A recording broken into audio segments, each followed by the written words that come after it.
An kana dhibu yeroo hedduu uummanni kun boo'icha uummata gadaan isaa gadaa boo'ichaa tumuu maali jedha. Boo'icha booda goofandimiidha.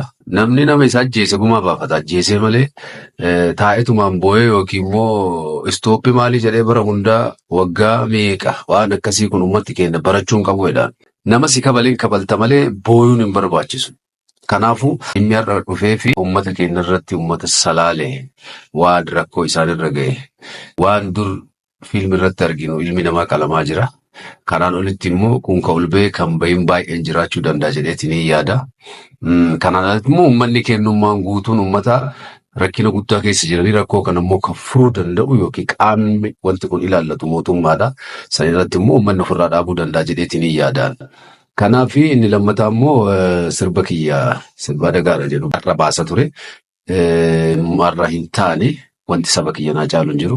Yeroo hin beekamneef dabarsee jira. Ani kalee gaafa qabsaa'u maastar pilaanii dura sirboota kiyya qabsoo gaafa sirbe maastar pilaanii keessas ta'ee galumaatti bilisummaa uummata kiyyaatii fi uummanni kiyya ganna guddaa bakka guddaa naa haa ga'uu fi booyuun haadha teenna booyuun abboota keenyaa imimmaan isaanii haafu jedheeti. Har'as immoo booyichi kun hima jira. Kanaaf yoo qaamni dhaabuu danda'u hin dhaabin uummanni dhaabuu danda'a jedheetiin yaada. Nulleen immoo anis akka mataa kiyyaatti akka wallisaatti uummata waliin jirra. Wanti immoo faayidaaf jedhee uummata kiyyarraa achi maquuf hin jiru. Wanni konkolaatas ta'e manas ta'e qabnu saba qabna. Kanaaf wal argina. Gasii immoo tuubii kiyyas sabskiraayib godhaa isiniin jedha. Galatooma.